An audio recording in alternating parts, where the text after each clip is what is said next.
jagat Dewa Bathara. Yai Penemban, kula wonten paring adhawuh, Kosek. Nggonku bakal rembug perkara iki bakal tak omah-omahi dhisik rembuking pun Kakang, aja nganti keseluruh dalan sing kleru. Inggih. Ngene. Nggonku bakal ngomah-omahi rembug iki mau tak jupuk saka wong nambut silane ngakrama. Tegese saka wong omah-omah kuwi eneng werna telu. Siji, golek kanca urip, angka loro gula wentah turun, kuwi yen duwe turun. Dene ingkang angka papat ya kuwi netepi kewajiban saresmi kelawan judune. Inggih. Mekaten Kakang Prabu.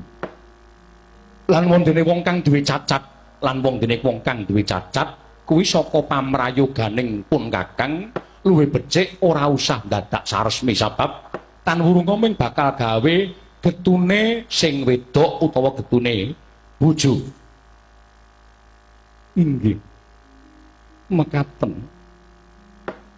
Ingkang saklajengipun kula nyuwun dawuh dhateng Paduka.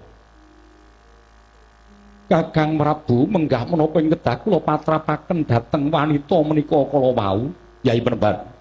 Kula wonten paring adhawuh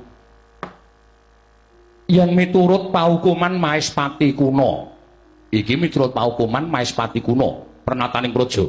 Inggih.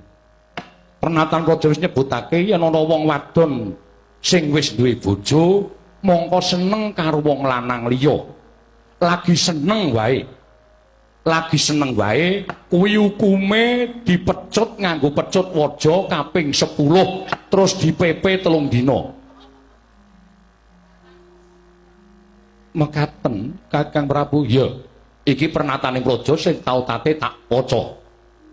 Menawi ngantos wanita menika kala wau sesenggolan kaliyan priya ingkang dipun tresnani mongko sanes semahipun.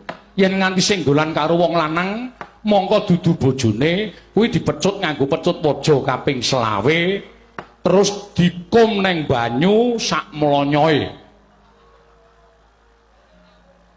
Mekaten ya kuwi pernataning praja lho. Inggih. Menawi ngantos wanita kala wau nglampahi saresmi mongko sanes kaliyan priya utawi sanes kaliyan semahipun, tegesipun saresmi kaliyan tiyang sanes priya sanes menika hukumanipun menapa? Yen miturut pernatan Maespati kuna diketok drijine siji dadi tandha yen to wis tau cacat uripe. Diketok drijine ping 1, sing siji supaya